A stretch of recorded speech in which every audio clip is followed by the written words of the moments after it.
Hello, hello. Welcome to week 4 tarot reading sprints. I can't believe we are almost through the month of July, which means we are almost through the Tarot Readathon. I feel like I could be reading so many more books, and I'm hoping to still close out the month strong. But how are you guys doing? What are you reading tonight? What team are you representing? Let us know in the comments. It is just me for right now. Somebody may join me, somebody may not, but we've been rocking with the solo sprints for a bit this month, and we've been having a good time with it. It is very much a Monday. I feel it in my soul and in my bones. So hopefully we can get some good reading done and enjoy some time together tonight. It is actually storming here in my town, so if anything happens with the stream, I apologize. I'll be back. I got booted from my Wi-Fi during one sprint and came back, so we'll see how that goes. But tonight I'm going to be reading Into the Drowning Deep by Mira Grant. I have not finished this. I hit a really wicked bad reading slump last week. So I am still on page 104. They are just getting onto the boat. You have never heard of Into the Drowning Deep.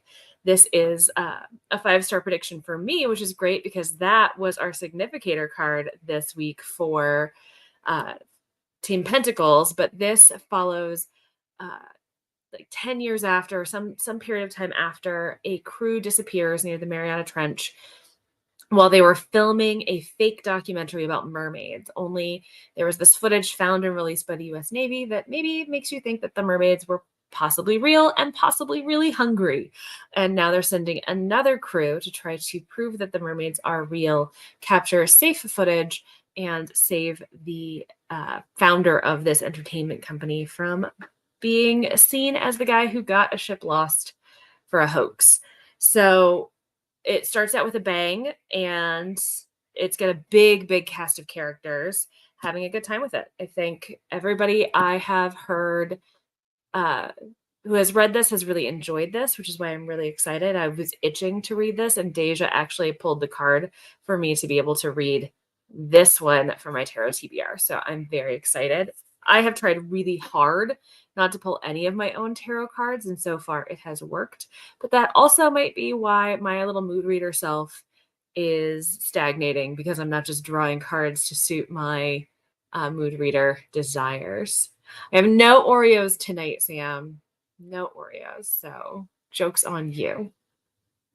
Team Ohan. Ohan just left me, but his teeth impressions are still in my finger from where he was deciding to self-soothe a little bit. Team Cups reading Disappearance at Devil's Rock by Paul Tremblay.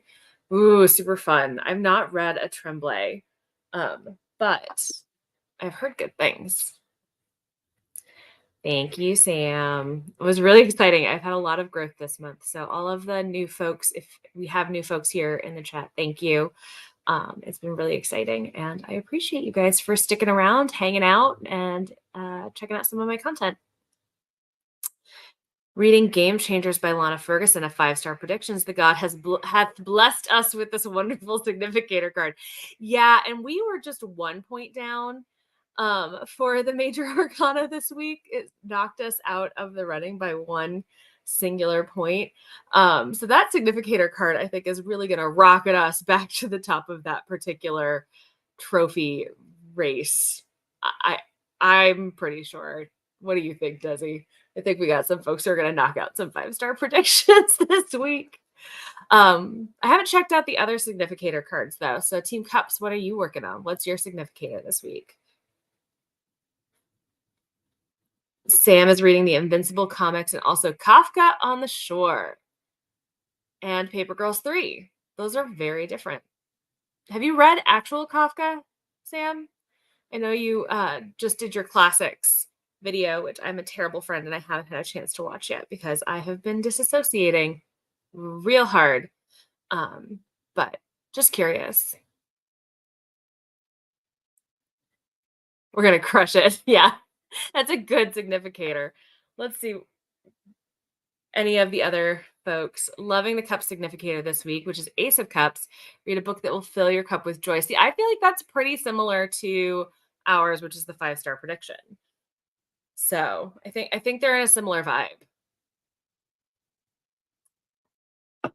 Any other teams representing what are your significators for the week? Yep, read a book that fills your cup with joy. Mine is just filled with sparkling water at the moment. Yeah, Metamorphosis is interesting. I'm not sure if you'd like it or not, but it's definitely an interesting read. And then there was a cartoon, one of those like adult cartoons, called Home Movies in the early 2000s, and they had a whole episode where the kids made a rock opera about Kafka's Metamorphosis. And it sticks with me so strongly, the song about turning into a bug, that it just plays in my head randomly when I'm not expecting it. And I'm pretty sure I'm the only person who suffers from this particular fate. But Kafka, check it out. Yeah, very similar vibe.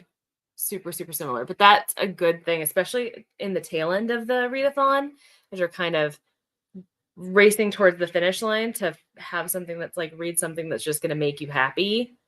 I can't complain about it. So that's Cups and Pentacles. Let's see what else we've got. Wands. What was Wands? I'm curious. Read a book in your favorite genre. The cards were kind. That's 3 across the board that are just deeply kind. Your favorite genre. And then Swords. Oh, it was a little. Oh no, that was last week's. See, Swords kind of got shafted. We all got like exciting ones. We're like, oh yeah, read something you love, read your favorite genre. And Swords got read a book that's out of your comfort zone, which I am also currently working on a book that's out of my comfort zone, but it's 950 pages of historical fiction, and I'm not entirely convinced I'm going to finish it by the end of this readathon. I'm just gonna put that out there, that I'm gonna try, but I don't know that it's gonna happen the way that I want it to. Also reading a middle grade called Camp Creepy.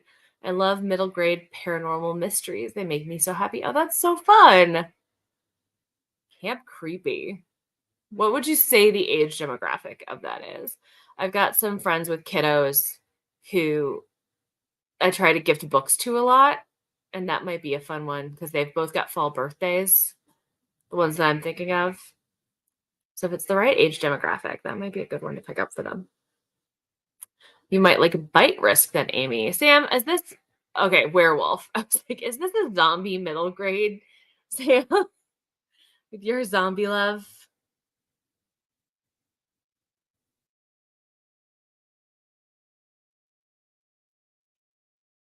Sorry, I had a work email and I got real distracted for a second there. Howdy, folks. Hey, Mel. Welcome, welcome, welcome. So excited to have you. What team are you representing? What are you reading tonight? What are you hoping to accomplish? Need a good zombie book, but you never get them. I'm sorry. If I could recommend you one, I would. But I don't do zombie books, so I can't be of help for you. I'm so sorry. I'm so sorry. They all disappoint you. You liked World War Z though, didn't you? It's the only yeah, except for World War Z. Yeah. Max Brooks, I think, is a brilliant author. I actually just got a short story that he wrote as a it's going to be an Amazon original, but they had it on NetGalley for preview. And I'm excited for it. Do I know what it's about? No. Do I know that it's not about zombies? Yes. All I knew was it was not zombies and it was Max Brooks, and I was in.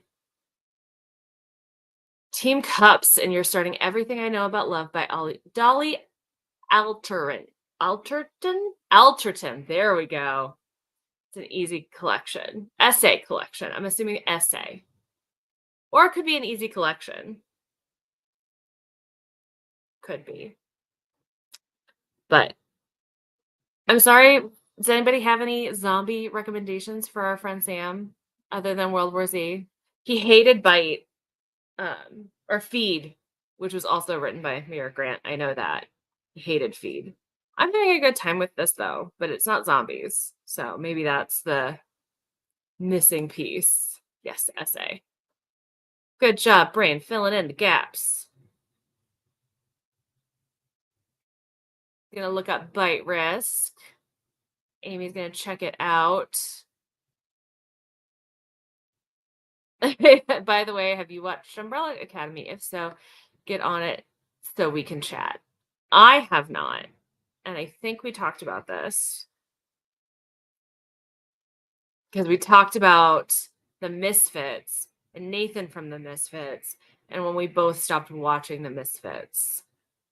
Which, if you guys in the chat haven't heard about the Misfits, it was a fun show.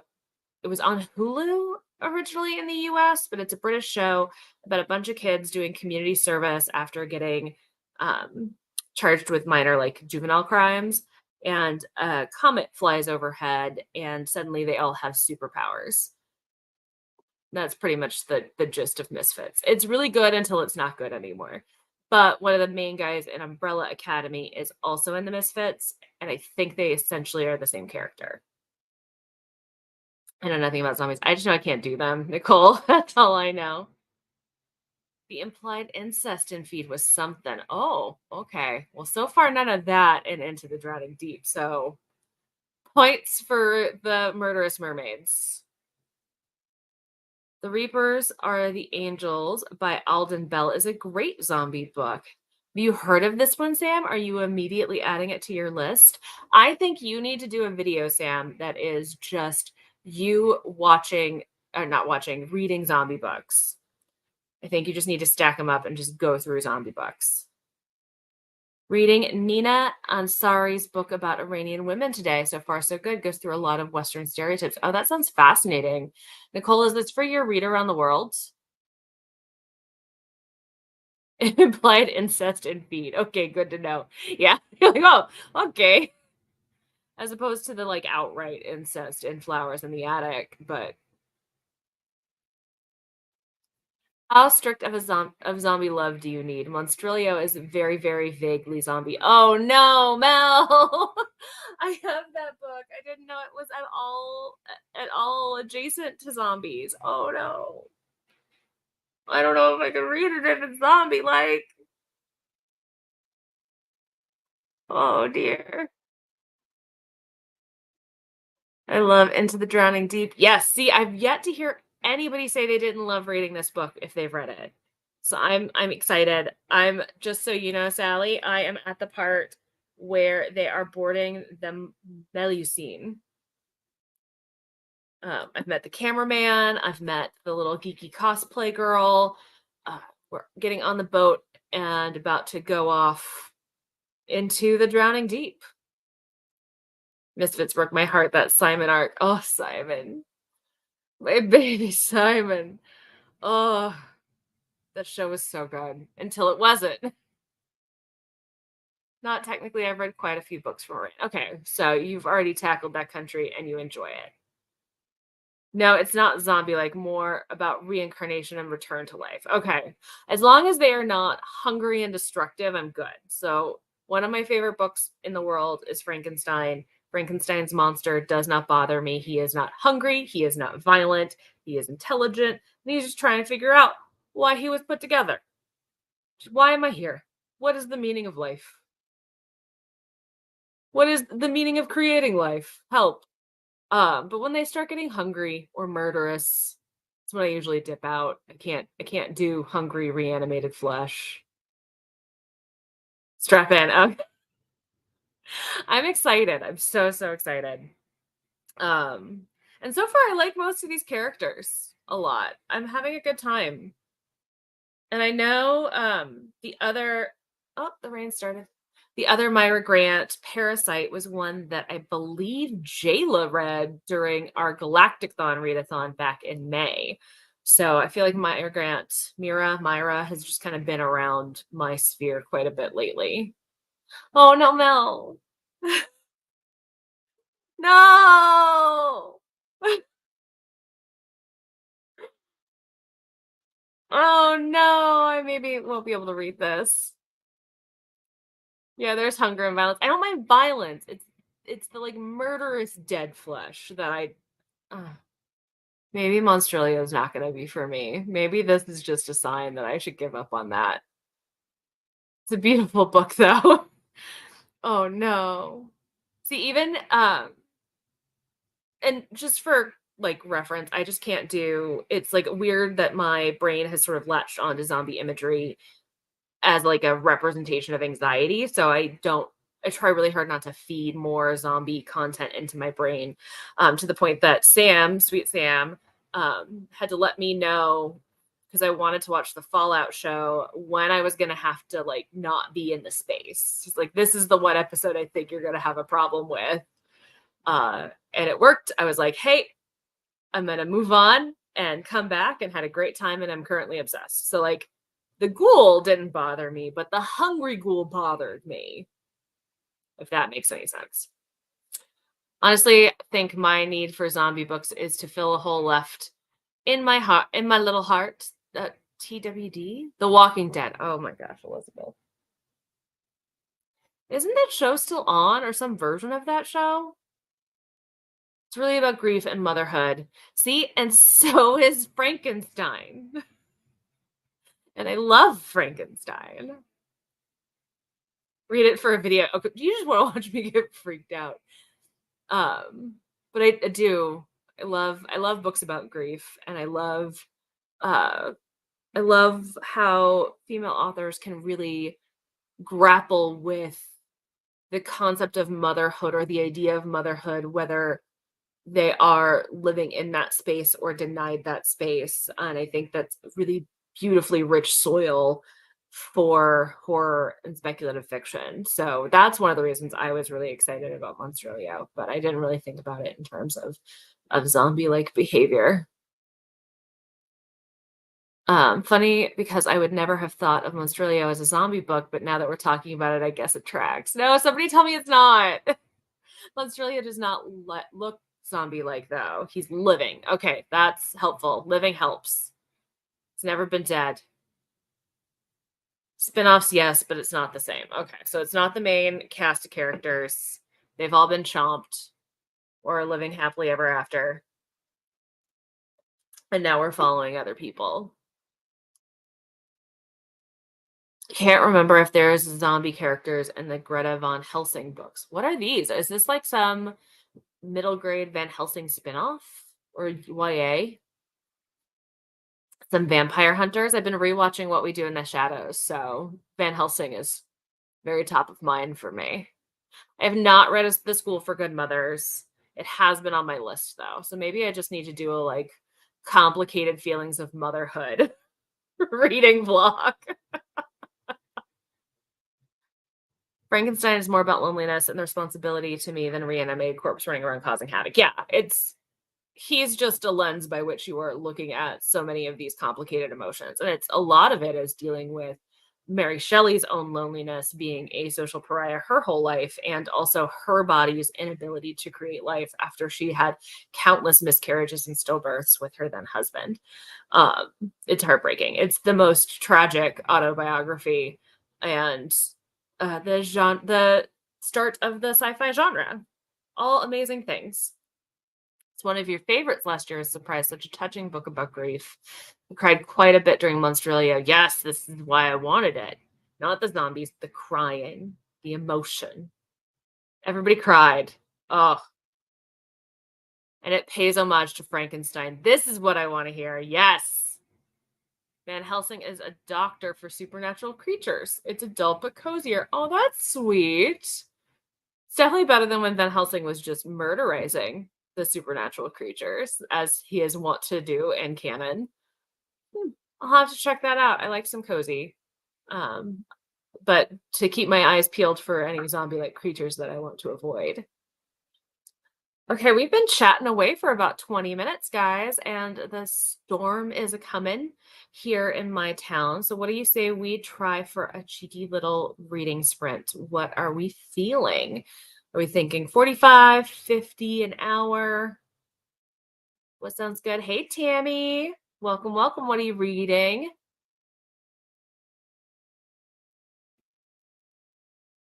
What are we thinking, guys?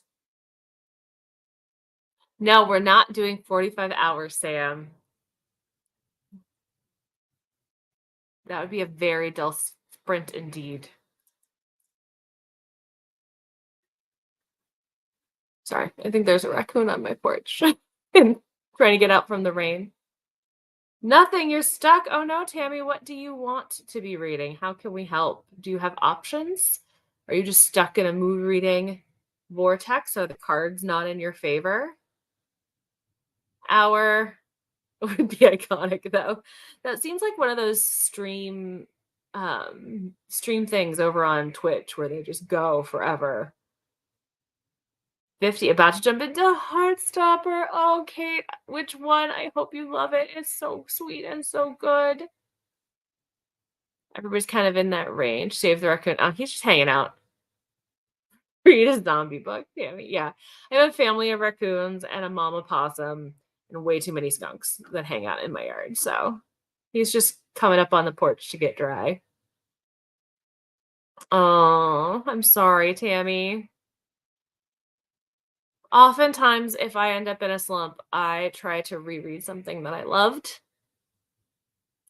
Or sometimes I just take a break and let my brain take a break from reading and not give myself the pressure of it.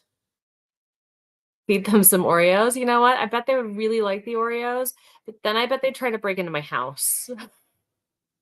Right now, we've got a good relationship where they're not destroying things, they just hang out. But if I start feeding them, then they'll start making demands. I always do middle grade to get out of slumps. Lumps. Like Nevermore or Howl's Moving Castle. Oh, is Howl's Moving Castle a middle grade? I also have never watched a Studio Ghibli movie. To my knowledge, I think there was one that I may have watched in my childhood about the little people, the borrowers. I don't know what he called his version, but there's other versions that are called the borrowers. I think I may have watched his version, but I think maybe I haven't either. I don't know, but I don't definitely not watched any of the major Studio Ghibli movies. Make a raccoon reading club. Good idea, Mel. Doing some middle grade. Yeah, the raccoon reading club sounds very chaotic, adorable, and with a slight chance of violence. Yeah, adorable. Howl's Moving Castle is your favorite book of all time. You reread it yearly. I love that. I love that. I don't know that there's a book that I reread yearly. Although, if I were to read, if I were to pick up Project Hail Mary again sometime this year, then I would have read that 3 years in a row. Oops. I used to read Princess Bride every other year, and I usually read Frankenstein every 3 or 4 years.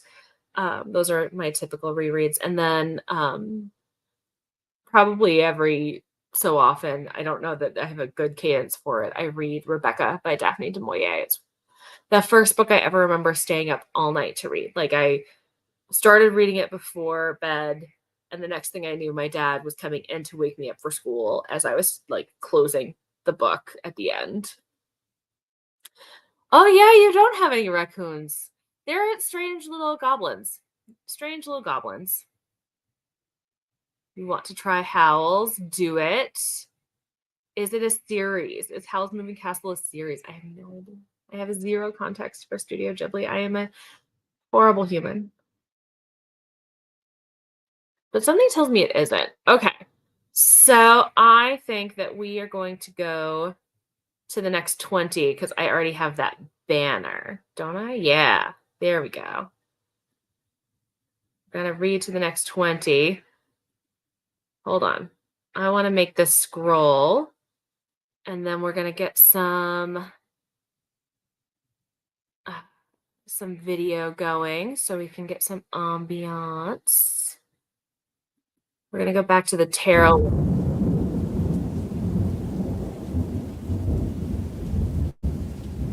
20.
Hello, hello.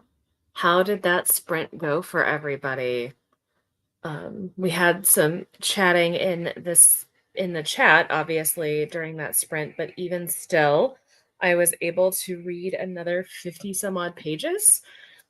Um, the science is starting to science, so I'm already starting to feel myself tensing up because feel the mermaids are coming soon for us. They're coming for some snacks soon. If you're just joining us during that last sprint, if you have not been in the chat yet, let us know what team you're representing, if you're part of the Tarot Readathon, and whether you are or not, let us know what book you are reading. So this is where we kind of ended off in our chat last time. We used to read Rebecca once a year, trade off rereading a couple of your favorite trilogies every year. So Rebecca's just so good. It's such a cozy reread. I was hoping to reread it again soon as a buddy read because both Mo from the Roomies Digest and Sarah from Sarah's Shelves have wanted to buddy read it with me, but neither want to start it. So I'm just waiting for one of them to decide that they want to read it.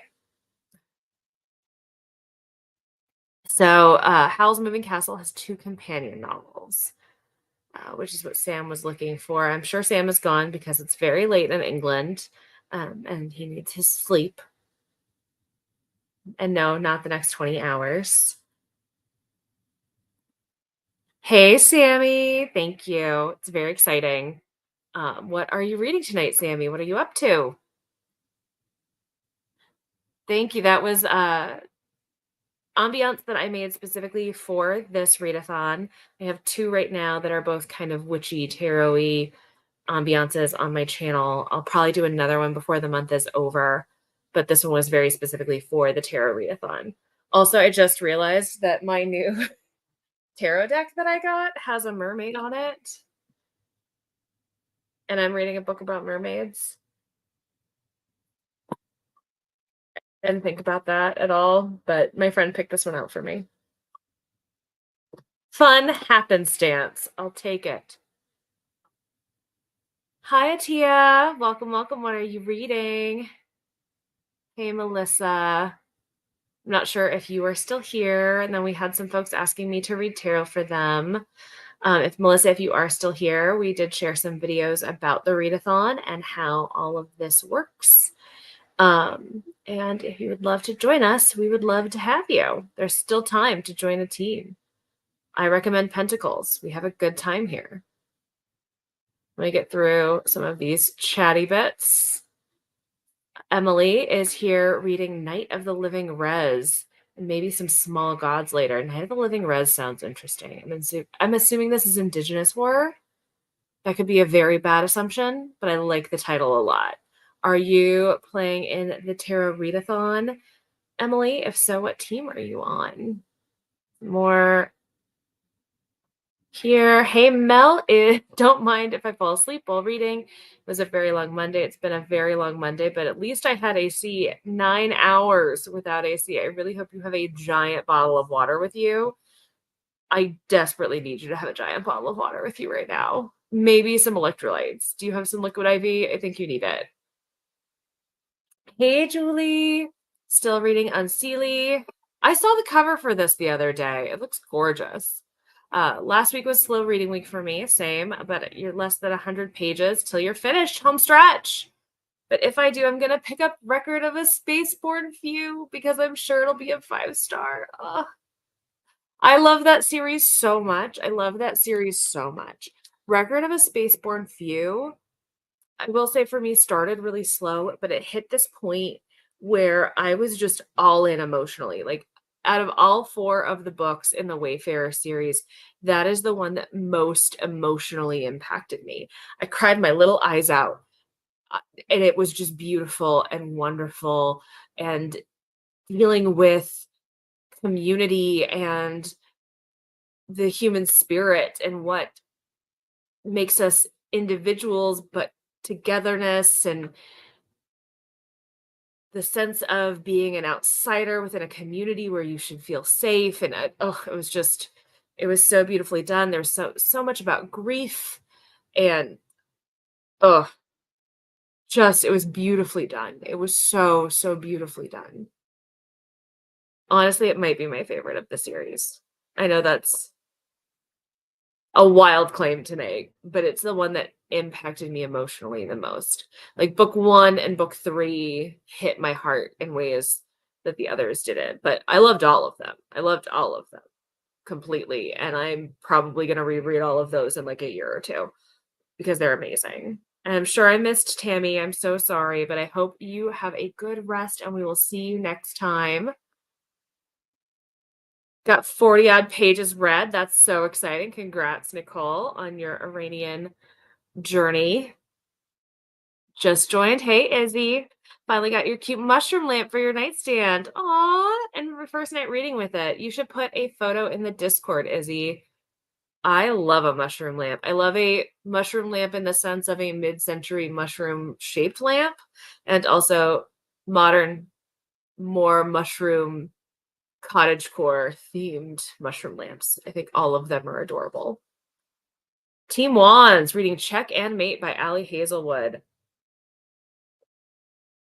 So, Bree, does this count as your actual card pull, or is this the Team Wands, you can make anything a romance superpower? Inquiring minds want to know.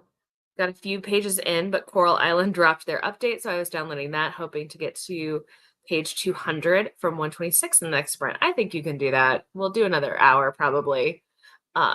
So you got some time for that. Oh, also, not at all about Coral, but I know Sally has also read this, and I recently read a Michael Crichton book from the 60s called Andromeda Strain, which is kind of the what people point to as the genesis of the techno thriller genre.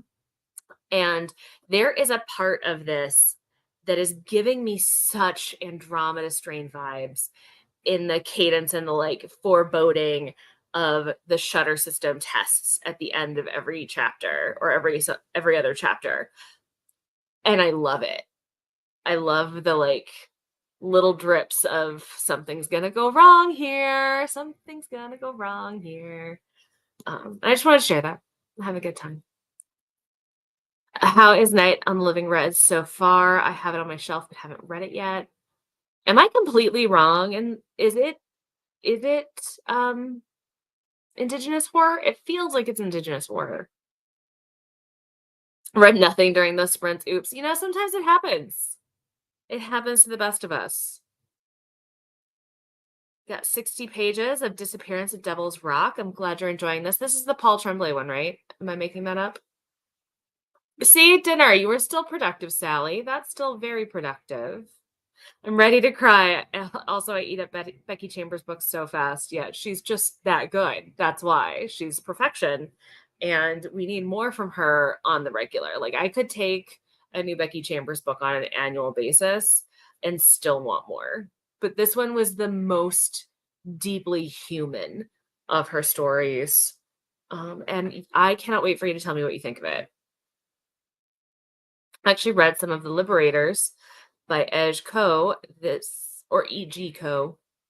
It's a little confusing. I think it might be better as an ebook instead of audio, but I'm also too sleepy. Yeah, sometimes the books don't hit on audio. Sometimes your eyeballs have to be involved. And when you're sleepy, that's not always the best case scenario. And frankly, right now, I'm tandem reading this because it's been a Monday and I need somebody to read to me while I read myself, because I am of the generation that grew up with Teddy Ruxpin. and he just read to me while I read the same book. So I feel like I was trained for tandem reading from an early age. I am also taking part and Team Pentacles. Whoop, whoop. About 80 pages in and liking it. I went in with little information, so trying to figure out how the two storylines are connected. Very cool. I like a dual timeline situation. Oh, you started Heartstopper Volume 1 as your 5-star prediction. Ah, sweet babies. Is this your first time reading Heartstopper? I love this. I love this journey for you, and I'm so excited to be here with you while you are taking this precious, precious journey with the Heartstopper babies. We only have one more book, and it's coming out this year, and I'm going to be so sad when it's over. Use your team's superpowers to fit in Check and Mate, as it's a library book that's due back soon. Yeah, it felt, I don't know why, but my spidey senses were telling me that that was a superpower. I love when a book does that, the ominous buildup. Yeah, it's if you enjoy that and you're not opposed to some viral thriller horror, you might enjoy Andromeda Strain. It is specifically about it's infectious disease as a techno thriller, but a satellite that was trying to seek out life in the universe crash lands in the middle of Arizona and kills an entire town almost instantaneously. So it gets brought into a super high tech containment facility with 5 key scientists who are trying to A, better understand the virus, and B, trying to stop it from escaping the parameters of its current space and infecting all of humanity. And it all takes place over 5 days. But they too have a thing at the end of every section that's like, and then this fails. And then this fails. You're like, oh no. And then they made a movie for it in like 1970, 1971, where they actually did gender swap one of the many male scientists, white male scientists, to be a woman, and she steals the entire show. It's amazing.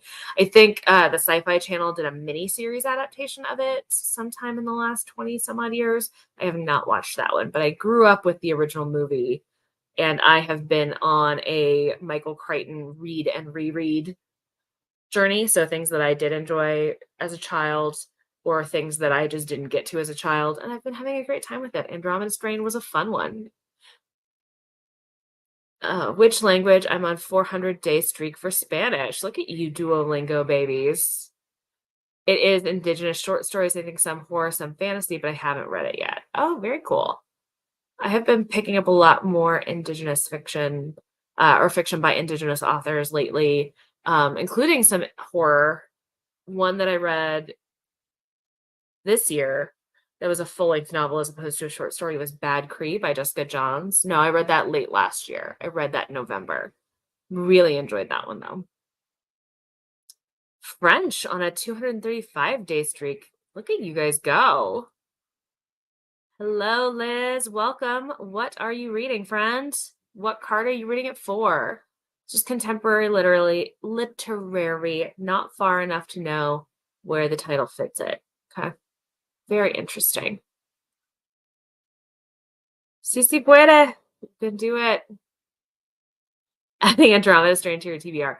It is definitely a product of its time.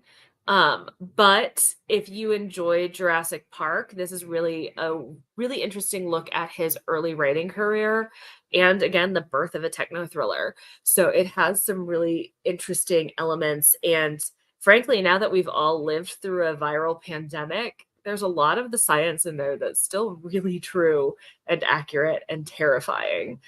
Even though you're dealing with like base virus as opposed to the panini press. Hey Liz. Bad Cree is also on your I really loved Bad Cree. Bad Cree was really beautifully done. It was chilling but not gory or like terrifying, if that makes sense. So if you're wanting like a really visceral horror experience, Bad Cree is not going to be for you, but it is very much a like a simmery, creeped out, cold chill kind of read. At least from my perspective. So what do we think? We've gotten all caught up on the chatty part. Look at us go. We powered through all that. And people are reading things that I love. I'm so excited for Record of a Spaceborne View. I'm so excited, Julie. I just want you to get to it now. I know you still have so much more in your current book to read, but I want you to get there. Nice. I need more gothic and less gory for Goth Lit November. Love that. I love some gothic fiction. It is so much fun. Um, which you are one who reads Rebecca, right? Who was it who was saying they read Rebecca regularly? Because that, boy, howdy, is gothic fiction. No, that was Sally. Okay. So, Nicole, add Rebecca to your list for Gothic Lit November. Also, 13th Tale was very Gothic lit. YA and fantasy based, but Lake's Edge was a fun little Gothic read for the fall. What else have I read that was really Gothic-y lately? Um, I'll keep thinking. My brain just short circuited because it's a Monday afternoon, but I adore some Gothic lit. That is my cup of tea. Oh, Juniper and Thorn had some good Gothic vibes. Witches of Bone Hill by Ava Morgan. How are you liking it, Lily? Are you here for the readathon or just here to read with us? We've read Rebecca, just not regularly. I know I'm the weirdo who reads regularly. Me and Sally are here reading Rebecca regularly. Hey, Jean. You know you're not in the mindset of reading when you're talking about reading Rebecca, and I'm like, Stamos. She's not even a Stamos anymore, Jean. Now she's married to an O'Connell. She left John behind. She left him behind. But I've been there. Sometimes the books just aren't the first thing on the mind. Just about 90 pages. Maybe I can get it done tonight. And if I finish a book, I like to get the first chapter / prologue of the prologue. Prologue. That sounds like a terrible medical diagnosis for your next read done as well. Well, my fingers are crossed. I really hope that you get to start it on sprints because I want to be here for the start of this journey for you. It made me cry my eyes out. There's other Demoyers on my list. You know, interestingly, Nicole, I've only ever read Rebecca. It's one of my favorite books of all time, and I've never read another book by Daphne du Maurier. Um, it it really needs to be put on my list to do more of it. I think I had a very early visceral like, what if they're not as much fun as this experience was, and I just never attempted to pick one up. What's everybody's favorite Gothic Rex? I just dumped a few, so love to see what other people think. Loved 13th Tale, currently watching Cobra Kai. One is Gothic and one is nostalgic. I love it. The book I mentioned above is what I'm reading has a Gothic vibe. So she was mentioning Witches of Bone Hill. Loving it so far. 5 chapters in. You're doing your readathon just for yourself. Hey, I love it. What is life if not a readathon just for yourself? I love it. Mexican Gothic was, but I would have chosen a different ending. I have not gotten to that one. I enjoy so much the concepts of Sylvia Marina Garcia's books, but there's usually just like something missing to set it over the edge to a 5-star for me. And that one's one that so many people compare to Rebecca that I've been really hesitant about picking it up. I think my favorite of hers was Certain Dark Things, which was her vampire story. I also really liked Silver Nitrate, which Silver Nitrate kind of had a like noir goth vibe. Um, but it did have some gothic elements that would be fun. But there's just always something that just keeps it from being a 5-star for me, and I don't know why. I don't I was trying to think, there was one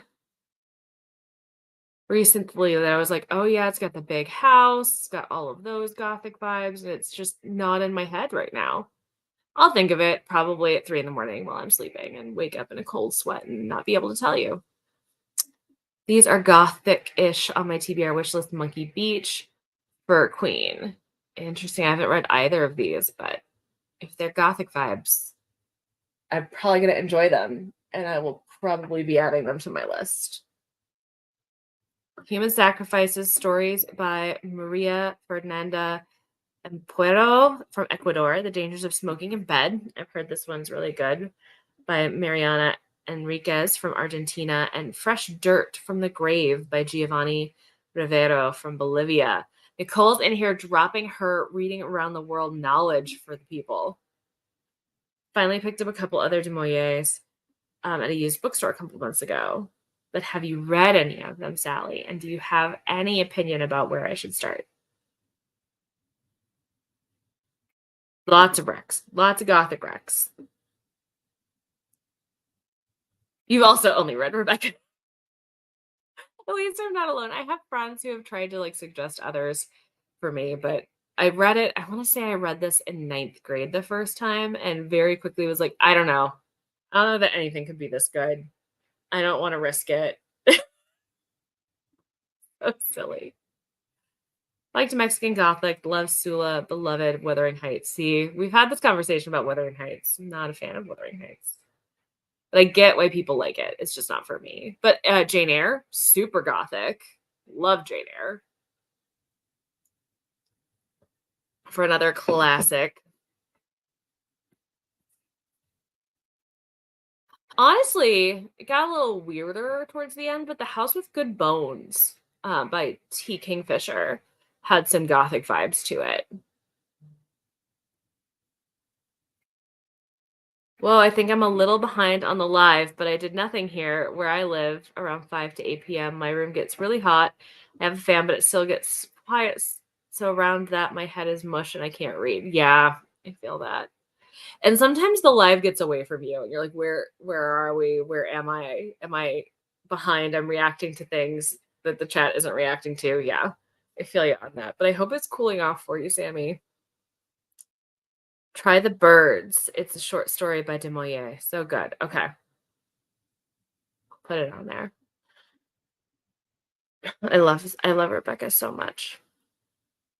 Really liked Night Film. I can't remember who it was by circa 2013. That sounds familiar, Jean.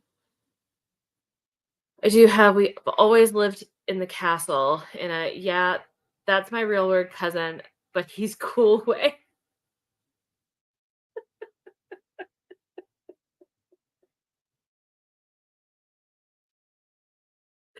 Yeah, that's my weird cousin, but he's cool. Did like the birds. For a second, I thought that was gonna say the Burbs, which is kind of frankly a gothic movie. It's got gothic vibes from the 80s with Dan Aykroyd and Tom Hanks. I might read more Shirley Jackson.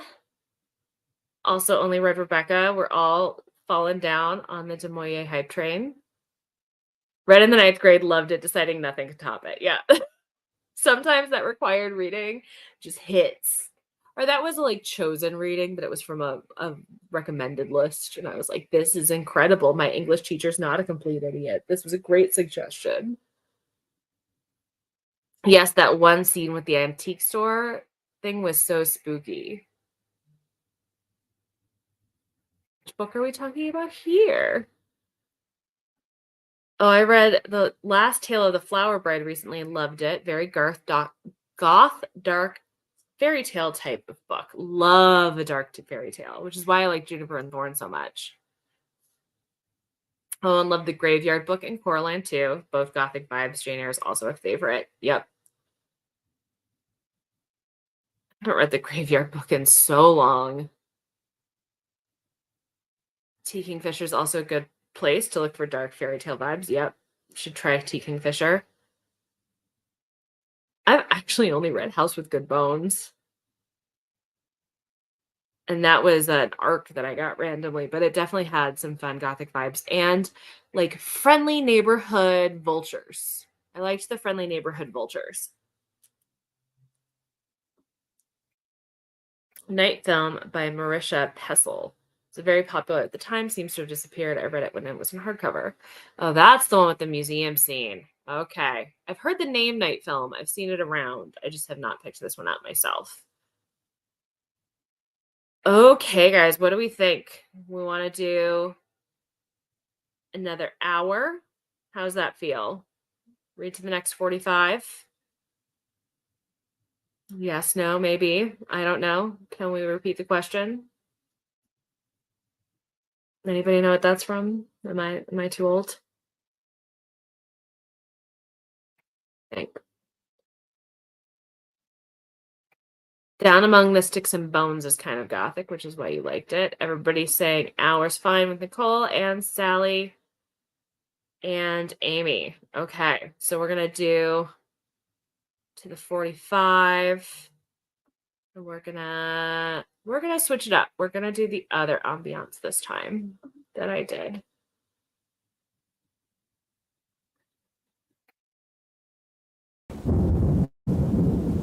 See you guys in a bit.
Welcome back. How was that sprint for everybody? Did you get some good pages done, or did you find something else to distract yourself with? I have read another 60 pages of Into the Drowning Deep. I think I'm probably about not quite at the halfway mark, but I'm getting close to the halfway mark. And we've already had our first current ship casualty. We have seen the monster. The blood is pumping. This is a nice quick pace of a book. And again, I really, other than the security forces that were hired, I like most of these characters a lot. I do predict that the girl who lost her sister in the first voyage is going to end up with the woman who does all of the interviews for the entertainment company. They're flirting, they're having a good time, they're getting a little close. But somebody's death might get in the way of that a little bit. We'll see. We'll see. But I am enjoying it. And once again, we're just waiting for a couple of shoes to drop. There are a lot of shoes dangling in the air on this one. Things are going to get spicy. Got quite a bit done at 347 of 391. You're almost there, Julie. You almost got this one finished, and then you get a record of a spaceborne few. Oh. Becky Chambers, always a good idea. Always, always. Nice. I got through another 45 or so pages. Awesome. How much more do you have, Nicole? I feel like you've been just chomping through this book about Iranian women. Made to the halfway point of Night of the Living Res. I would say it's more interconnected moments than short stories. Okay, very much like a Martian Chronicles kind of vibe. Things that are somewhat vaguely connected and set in a similar place, but not a true cohesive narrative. I love a collection like that. Are you enjoying it for the most part? Because I know when it's kind of short story or vignette based, it can be a little bit hit or miss. I often find that with both collections written by one author and collections from multiple authors, interestingly. It's never all 5 stars. 10 pages shy to 200, but was right. Def coming up on a 5-star read. Yes. What was your 5-star prediction, Desi? I feel like I was excited about it, but it was ages ago that you shared. So please reshare. Halfway point, but getting to your 5-star read. Pentacles really were blessed with that 5-star read significator card today. Page 130 of 204. See, past the halfway point, you were on the downhill in a positive way, not in a negative, like downhill slide, but like you're picking up your momentum. Coming in hot.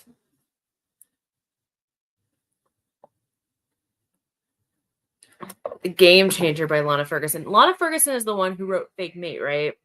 Is this the new also monster romance one, or is this the like older not monster romance one?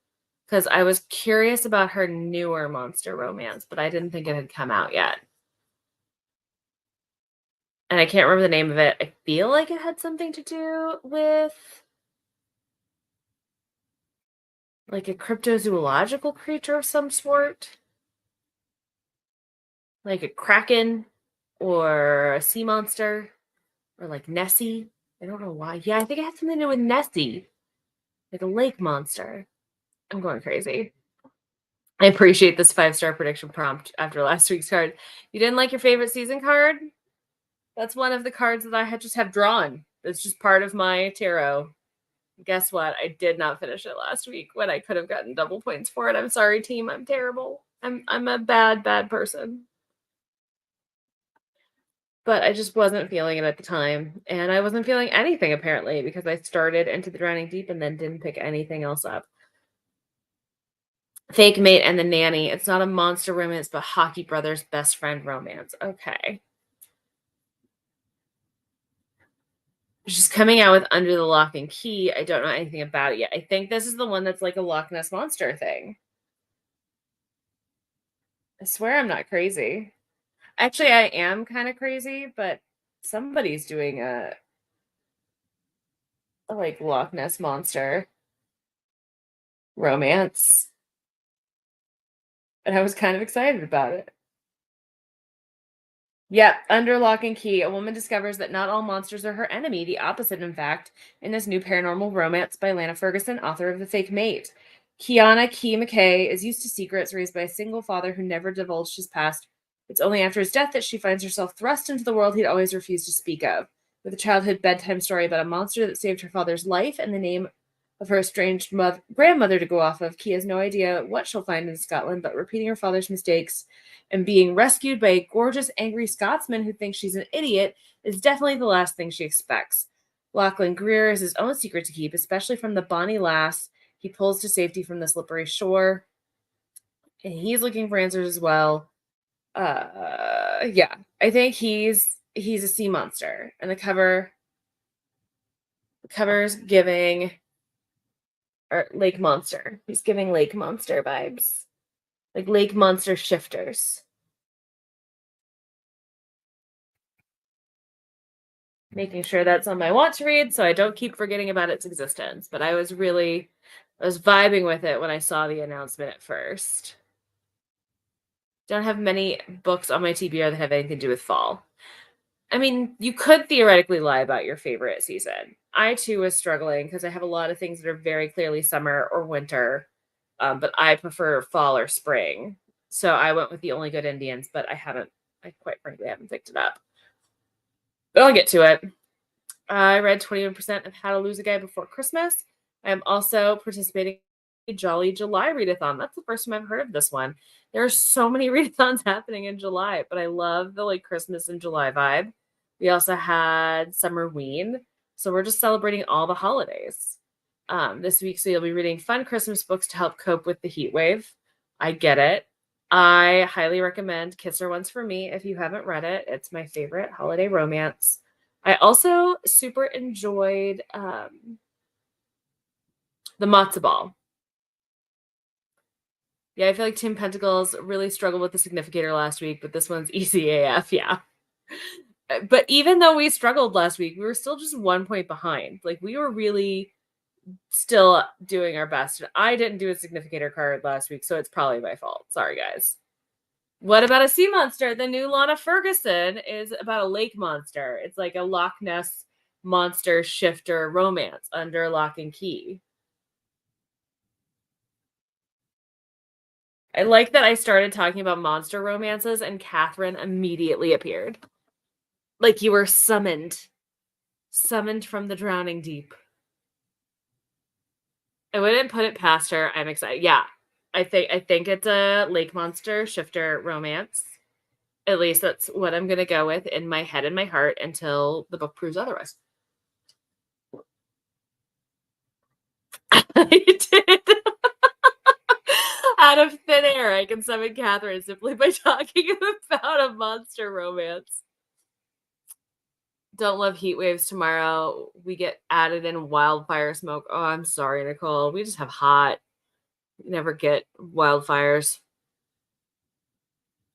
Have you read You Again? It has great fall vibes. No, but I'm not super familiar with romance books. Well, Catherine can very much be your guide. She is the curl queen. She is the romance expert. She is the monster maven. Anytime I need a recommendation of any sort that has anything to do with romance, I go to Catherine because she always has something for me. Which, Catherine, I sent this to you eons ago and I can't find it and I'm trying to remember the name of it, but it was a weird old step back cover that had was appearing in a mirror and he was a ghost of some sort. And it was in the 90s. And I know I sent it to you, and some woman went on a deeply unhinged like journey trying to find out more about it. And I've been thinking about it constantly, and I can't remember the name of the book. Do you remember?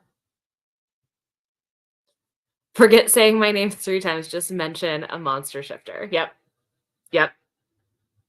Just start talking about monster romance and Catherine appears. She is the monster maven. It is her calling. It is her gift.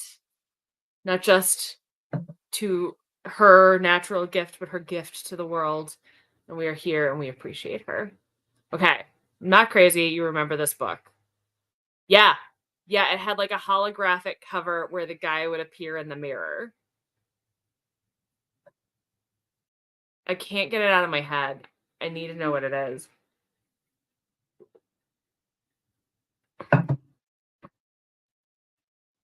No, but it's like that 90s holographic. It's like my dinosaur book where if you turn it, his head goes from one direction to another and he looks like he's going to bite you.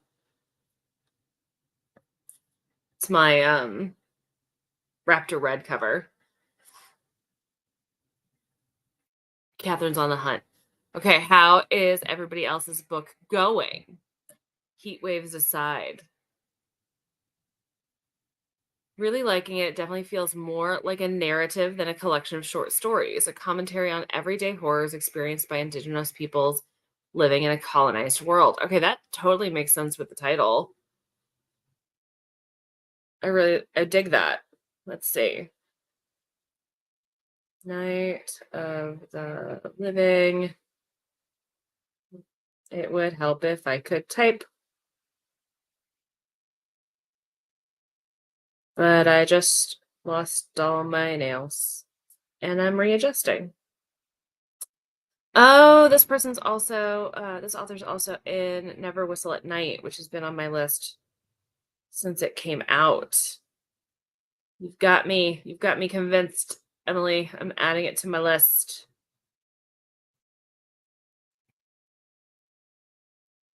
I'm adding it. Right? It sounds super interesting. Everlasting.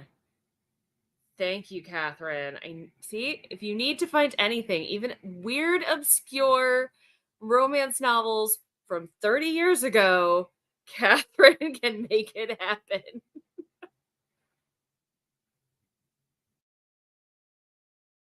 Up here. Yes!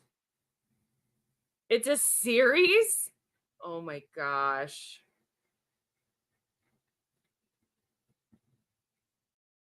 It gives me high spirit vibes, which I'm sure nobody in this chat will remember except for maybe Jean. But High Spirits was a movie with Liam Neeson and what's his name?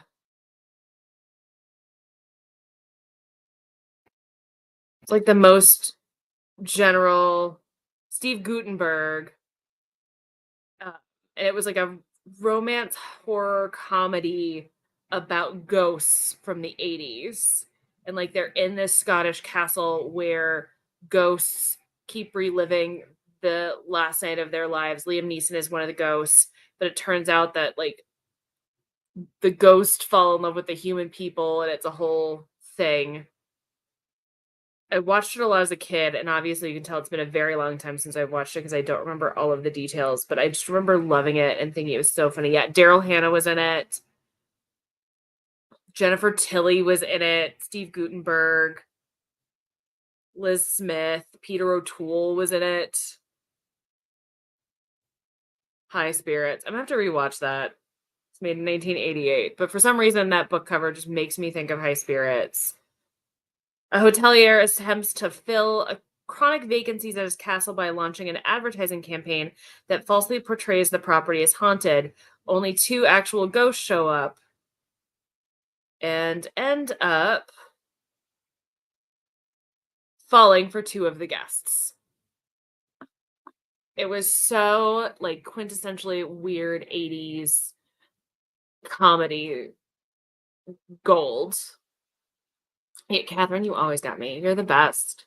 Thank you. If I can track it down, I'm gonna be so excited because it's not High Spirits, but it's giving me High Spirit vibes. I think Unseelie is one of those books that could have been one instead of a duology, very slow moving and frustrating lack of faith, Fey realm content. Oh, I hate that.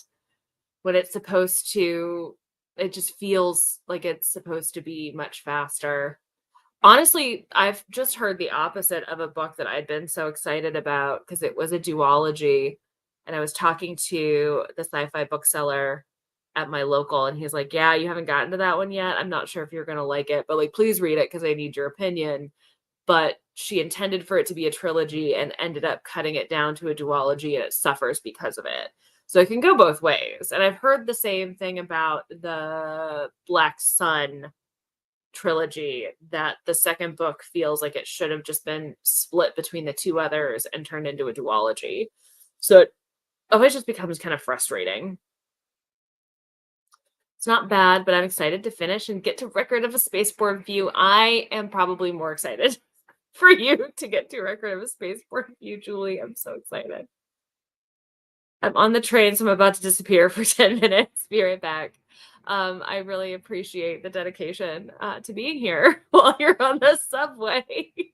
Safe trip home. Text us when you get home so we know you made it back safe.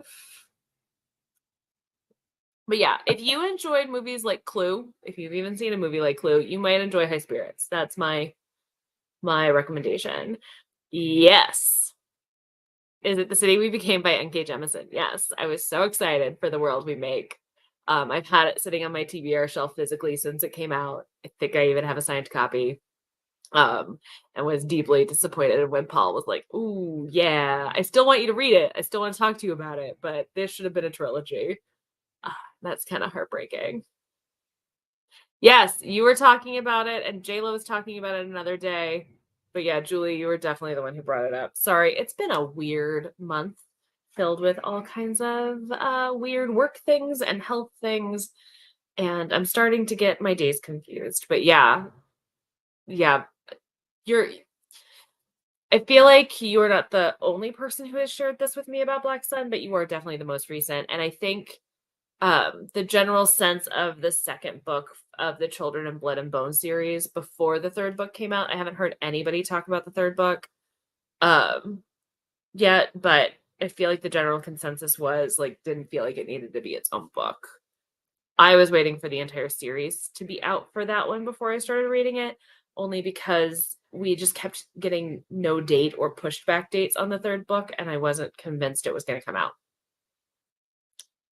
That's the only N.K. Jemisin book you didn't love. Oh, love N.K. Jemisin. Will read anything she writes, but the world we make definitely suffers from cutting the series short. Yeah, the concept of the city we became is just so fascinating. So to kind of cut it off at the knees, and I just don't understand why. Why would the publisher not want to go for extra money? And it was if it was a pandemic decision, I don't understand it. I'm very confused. Usually things suffer because you've stretched them out, like Lost or Black Sun. Fever Star's fine, but I've heard Mirrored Heaven is good as well. I haven't been able to get my hands on it. Yeah, sometimes it's just fine. It's just fine. When they stretch it out, you're like not mad at it, but it's fine. But I can't imagine squishing two books into one and being just fine. The pacing's got to get all kinds of off. I was so looking forward to that second book. So now I'm just gonna have to look forward to Obelisk Gate because I just read fifth season recently, and right now I feel a little betrayed because I was told it was her sci-fi series, and that did not feel like science fiction. I was still super engaged as somebody who's not a fantasy girly. Um, Super engaged. I loved the characters. I loved the strange storytelling where you were changing tenses and perspectives, but it was not science fiction. I think it gets more science fiction, but I'm still reading it. I had a good time. It's a strange choice to shorten a series. Yeah, you missed out on another $30 from me, but whatever. think it was Jemison's idea. At least that's what she said in the author's notes and acknowledgments. But why, Julie? She said her original idea reminded herself of Trump and that she felt she didn't want to write it anymore, at least from what I remember. Well, Staten Island was really giving MAGA. I get that. But it's not like it wasn't still relevant. Your original idea is probably still pretty relevant, Miss Jemison. I think it would have still played out in the modern consciousness. Okay. But I get it. I guess. I'll read it eventually. But now my desire has kind of fled from me. It's bled out a little bit.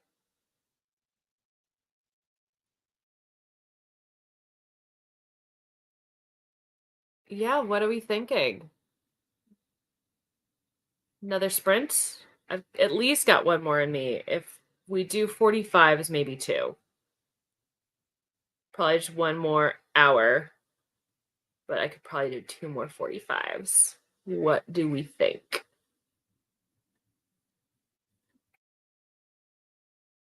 It would have been so good. It's so relevant. Interesting. At least she finished the series instead of abandoning it. Honestly, though, I feel like The City We Became could still feel like a complete story on its own. Right?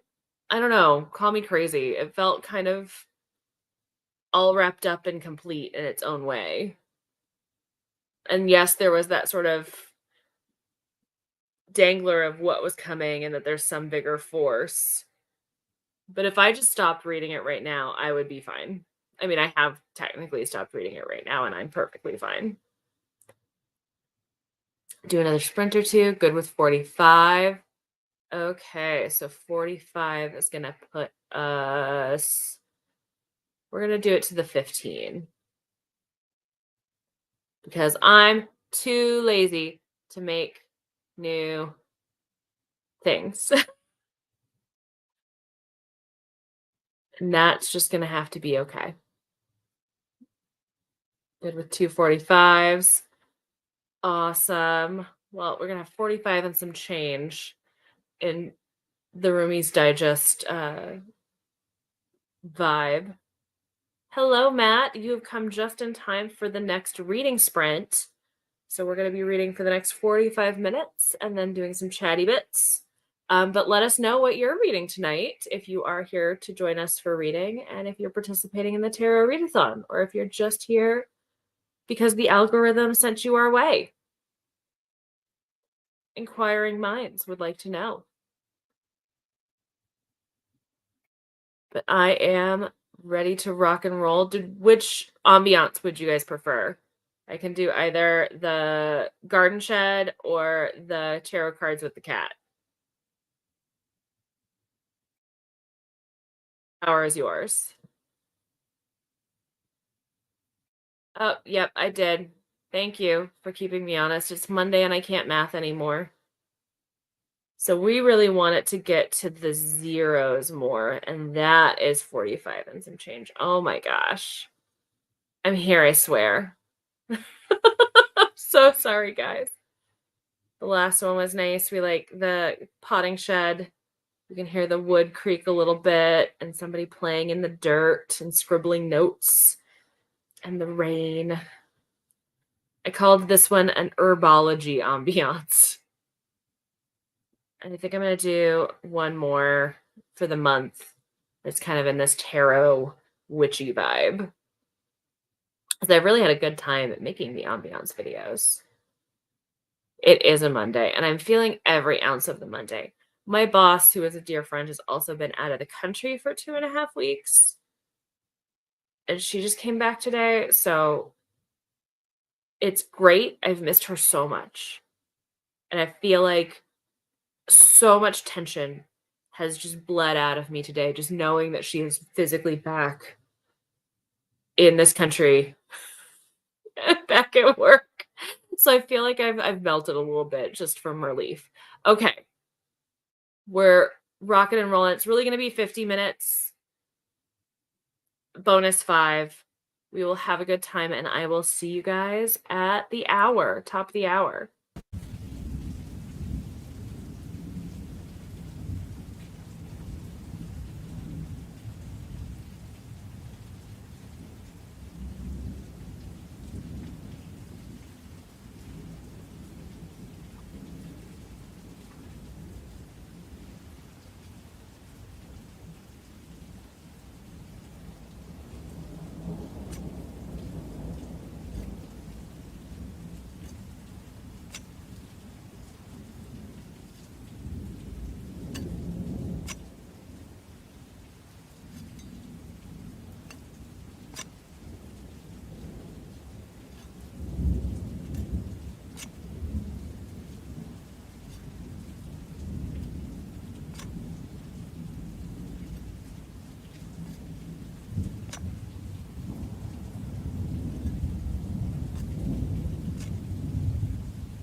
Guys, welcome back.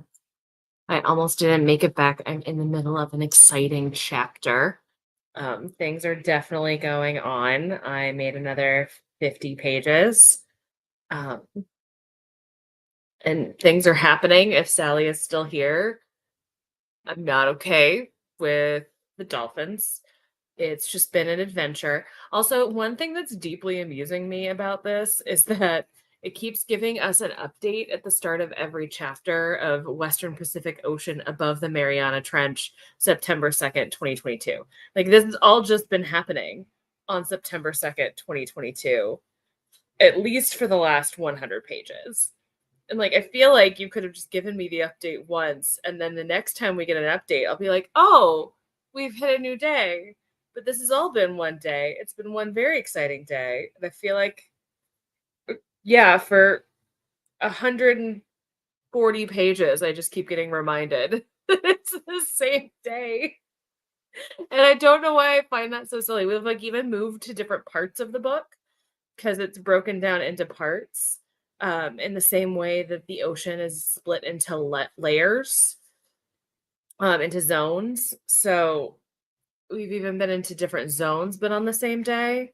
And I don't know why that's deeply amusing me. I like even flipped forward at one point just to make sure that we get to a different day at some point. Because if all of this was happening on September 2nd, 2022, why? Like, yes, the prelude to the book, um, is definitely other days, and the lead up to the moment that we're at, we're all different, definitely other days. Um, all that to say, though, the mermaids are here. The mermaids are hungry. We're losing people. I really wish this wasn't a Monday night and I could just stay up and finish this book. I've hit that point in the book where I could just keep going. Um, I could do one more sprint, but I definitely not gonna be able to finish it. And then I'm gonna be really sad that I'm gonna have to put it down and go to sleep because I have so many things to do as a grown up tomorrow, and I don't want to now. I want to read this because the mermaids are vicious and I'm having a good time. But tell me how you guys did. How were your sprints? Are you still loving your books? What's going on? Yes, Julie. Did you finish Unseelie or did you just like peace out to Record of a Spaceborne Few?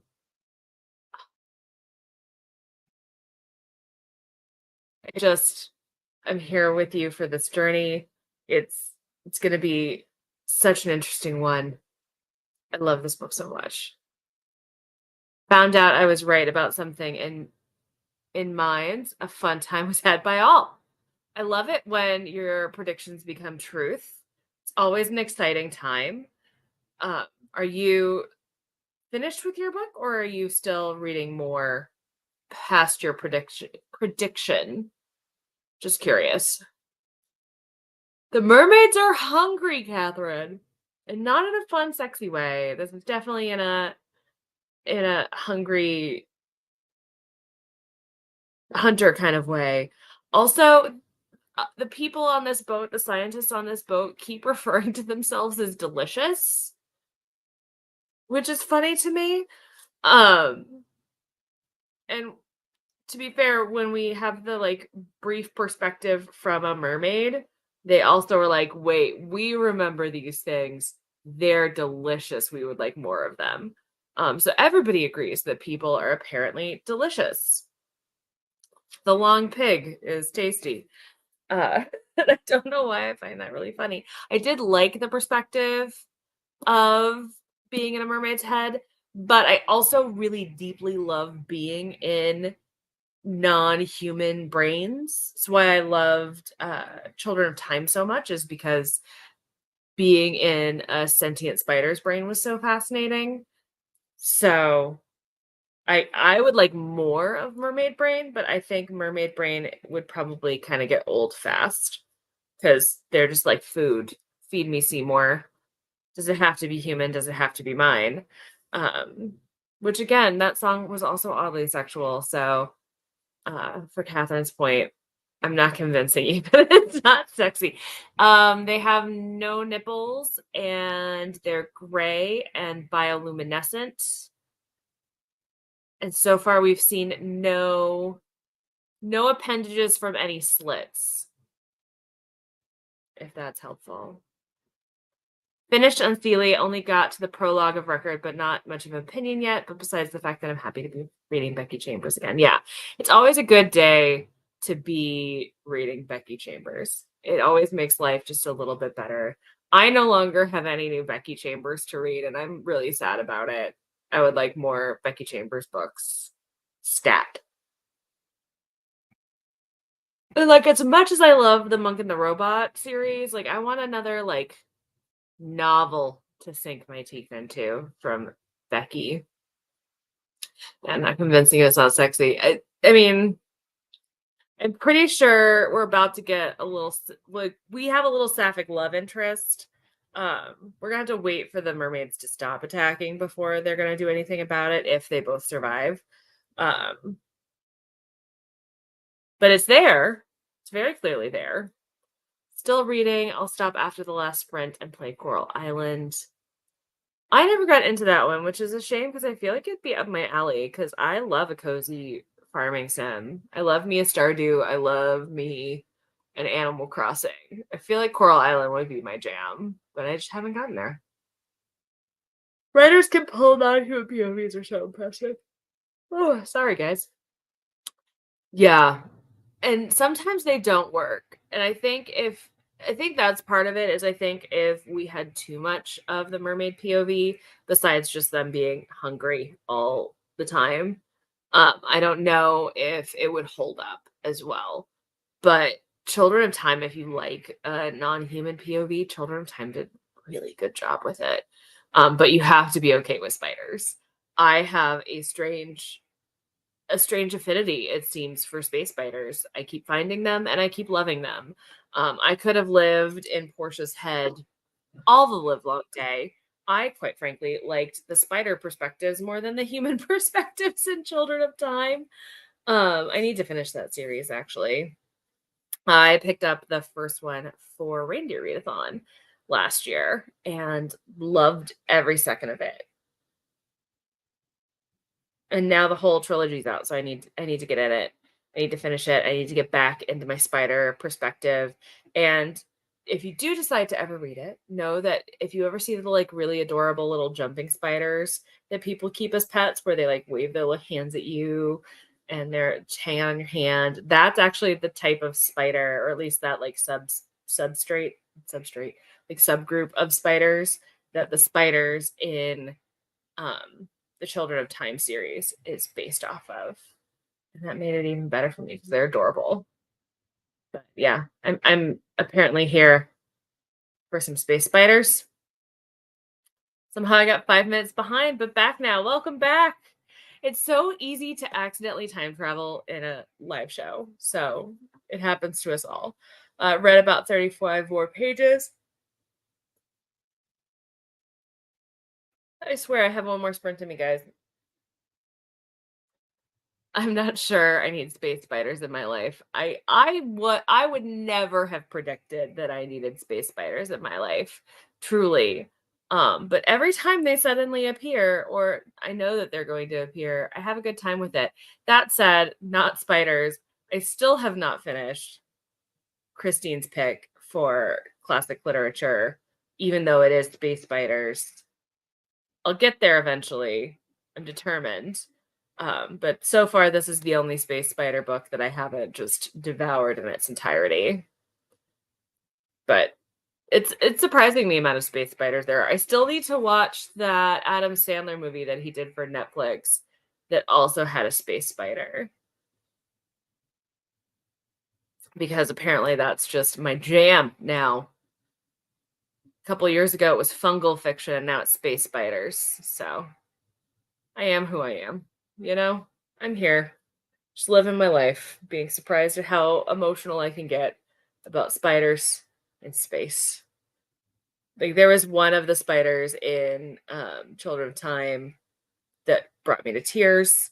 Uh, the there's space spider in another book that I won't name because it's a major spoiler that there is a spider-like creature in it. And he brought me to tears at one point. I just love my space spiders. What is fungal fiction? So fungal fiction is any book that overemphasizes mushrooms. That would be something like uh Saarland by River Solomon. I believe Mexican Gothic is considered a fungal fiction. Just mushrooms being more prominent than they ever had any right to be. If Deja was here, she would also have some other fungal fiction recommendations, but they popped up a lot there for a while. And I know Deja was reading a lot of them, and I was reading a few of them. Let's see what else pops up for fungus. What Moves the Dead? Yeah, Mexican Gothic is fungal fiction. Saarland, Rosewater by Tade Thompson, which is also a zombie book, which is why I definitely did not read The Girl with All the Gifts. Technically, The Last of Us, fungal fiction. Oh yeah, The Seep, Dawn Hounds. Yep. Oh, We Spread, technically fungal fiction. Way more mushrooms than you expect. Yeah. It was a whole like little moment where there was too many mushrooms in my books. Mexican Gothic works. I've just never heard that term before. I don't know that it's a real term. But it is definitely what I refer to them as. They are fungal fiction. Trying to think of, I think We Spread is probably my personal favorite of the fungal fiction that I have read. I thought that was terrifying and heartbreaking, and deeply chilling because it is all from the perspective of a person who um, you believe for the most part, and you're never sure one way or the other by the end of the book, but an older woman who is showing signs of dementia. And so you're in the head of a person who is showing the signs of dementia. And it's utterly terrifying because you never know what is true or false. And you experience all of her fear in that scenario. But also weirdly, there are mushrooms that play a part in that. Um, but definitely one of those horror books that make you cry. And was a gift from Sarah Shelves, because she likes to give me books that make me cry. She also likes to be like, "This made me sob. Please read it." I appreciate it. All terms are made up, so if it works, yeah. Everything. Language is just made up. It's just made up gibberish from our mouths that we all agree upon. We're like, yeah, that works. Um, and fun fact, this is also dealing with language as well, which I studied dead languages. So I have an interest in like the understanding of something that is not necessarily spoken. But the mermaids we are discovering have multiple languages that they sing like whales, but they also mimic sounds, which is really interesting. Um, so yeah, language. Language is cool and terrifying. And I learned once that I don't have to speak. Cuneiform does me a lot of good. The book sounds interesting. It was really interesting. I do just like to warn people, because if you lost somebody to a dementia related disease, if you've experienced it, it can be really hard. I loved the experience that it took me on. Um, I did not have dementia with either of my grandparents. It wasn't they didn't experience it, so it wasn't something that I went through with either of them. I haven't had anybody who was close to me who went through a dementia-related illness, so I don't have that context. And I haven't experienced it in my personal life. So I think it gave me better insight into what that experience may feel like. Because again, this wasn't necessarily written by somebody who had dementia, but he did lose a family member. I think his father had a dementia related illness. And this was kind of his homage to a family member and that experience and that time in his life. It's by Ian Reid, though, if you want to pick it up, Nicole. Language is cool and weird. Language is very weird. I don't, and the fact that like how they grow and shape and exist within themselves and with each other, the language that we pick up from other languages. I mean, English itself is just made up of so many different linguistic histories. I think that's one of the reasons I kind of gravitated towards dead languages, and just in general was older history was what I studied, ancient Near Eastern history. And so I that involves a lot of dead languages, but also a lot of living languages that translated the dead languages. And I think it was really always fascinating for me to see something that was frozen in time and definite, at least the way you think it is when you first start looking at it. But even in studying dead languages, there's eras within those languages, and you see the language shift in something that when you first get into it, your mind thinks is stagnant because it's dead and gone. So that was always kind of fascinating to me personally.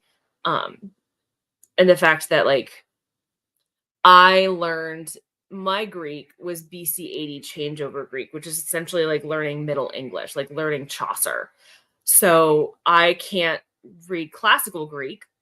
I can pick up a little bit here and there, but I'm missing a huge chunk of it. I also couldn't go to Greece right now and carry on a conversation. I could pick up ands and these and those sorts of things, but conversationally, I would be screwed. It's just interesting. Yeah, it was just, I recommend it as long as it's not going to rip your heart out. I was watching BookTube and forgot the sprint edit at the hour. It happens. I'm still here for you, Sammy. Doesn't matter if you're late, we're still here. I'm learning French and enjoy thinking of French as a spectacularly badly pronounced Latin. If only to. I mean, you're not wrong. I did watch a really interesting video for a medieval historian answering people's questions about medieval English history. And it was really funny to watch her explain how medieval English would have been pronounced because it was basically like, just try to pronounce English with the worst French pronunciation. Like, assume that all the words, even though they're English, should be pronounced by somebody doing bad French. Uh, and then she started speaking it, and it was beautifully accurate. I think it was one of those Wired videos. Maybe I caught it on just like the algorithm playing things for me, the autoplay, but it was good. If you enjoy, if I, as a studier of the French language right now, you might enjoy it. English just has the weirdest history. Yeah, because we just stole language from everyone. Like we stole countries and people and spices. English is just a thief, not even in the night, in broad daylight. English is just a bully. Our language is a bully. Our people are bullies. Just our history and our heritage, unfortunately. Okay. So now that we've gone on a weird linguistic tangent, how are we feeling? Sammy's back, so we can release her for more booktube if we do another little sprint. What do we think? Do another, honestly, at this point, probably another 40. Go to the next hour and close it out. What do we think? And I create read till oh last sprint sad face.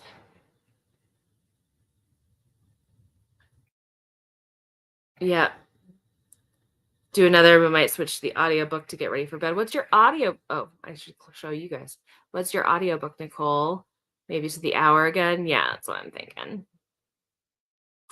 Something like this guy.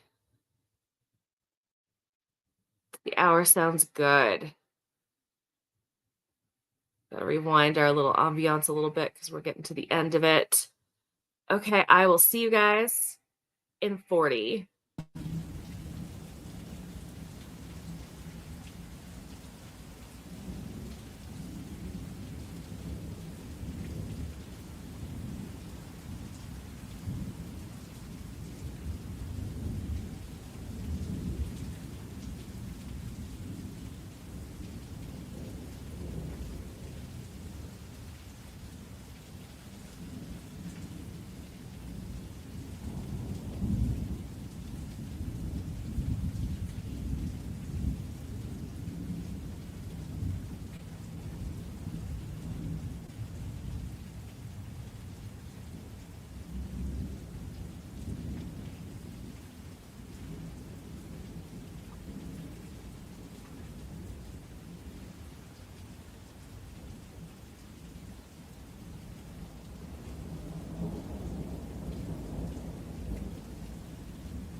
Oh, welcome back. That was the last sprint. I don't know about how you guys did, but I started at page 106 and ended at page 306. So 200 pages down, I think was a great evening of reading and chatting with you guys. Um, and I appreciate everybody who came to spend some time with me tonight and get some reading done for the readathon. Things are definitely getting quite interesting. I thought we were gonna have a little closed door sapphic moment, but it just turned out to have been interrupted. So oh well. But yeah, if I didn't have a very busy work day tomorrow, I would be very tempted to finish the like what 100 and 180 pages that I have left of this book. I'd be very tempted. I'm pretty sure I'm gonna finish it tomorrow. But how about you guys? How did you do? Nicole was switching to The Color of Magic by Terry Pratchett. Terry is always a good idea. He's always a fun time and always funny, enjoyable. Saw 3 booktube videos and made it on time. Yay. Who are you watching? Curious minds want to know.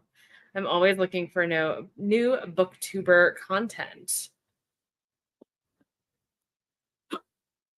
Hello, I realized there was more prologue than I thought. So now I finished the end of the prologue record. Very excited to read it. Yeah, it's a long, oh gosh. Wow, what an end to the evening. It's a lot of characters. I think one of the things that maybe I'm reading too much into it, but I think one of the reasons that people maybe don't react to this one as fondly as others is it does have a really big cast of characters and you're kind of going all over the place and it's messy, but so are we as humans. And I think that that was very intentional from Becky's perspective, that it was messy and overlapping and complicated because our lives are messy and overlapping and complicated and full of contradiction. And I just think she pulled it off so beautifully. But yeah, I remember the prologue on that one being pretty long. Who's the like main character that you see in the prologue? It's oh no, I remember it now. Yeah, I remember the prologue now. Starts off with bang, and then it gets messy. Got to page 300. Yes. 72 pages left. You're crushing it, Desi. Great sprints. Only Pratchett you've read was Good Omens. This one is strange, but I'm okay with strange. And it's definitely funny. Yeah. There are a lot of authors who people try to compare to Douglas Adams in terms of the just general, barely contained humorous chaos and brilliance. Terry is one of the only authors that I feel deserves that comparison.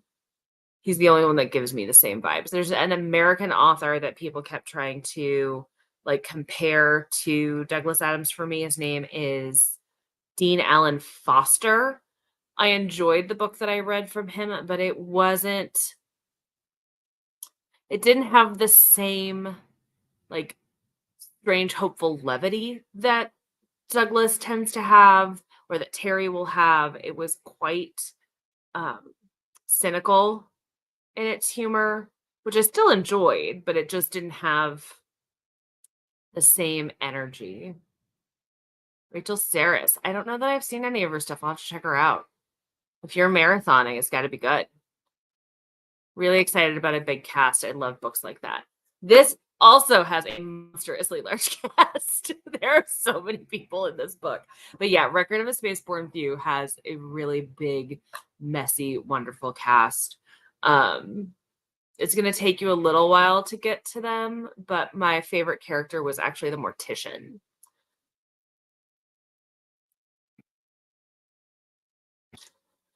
Thanks for the sprints. Heading to bed. Lots of adulting to do tomorrow. Same, which is why I'm not going to finish my book, even though I want to. But thanks for joining us, Emily.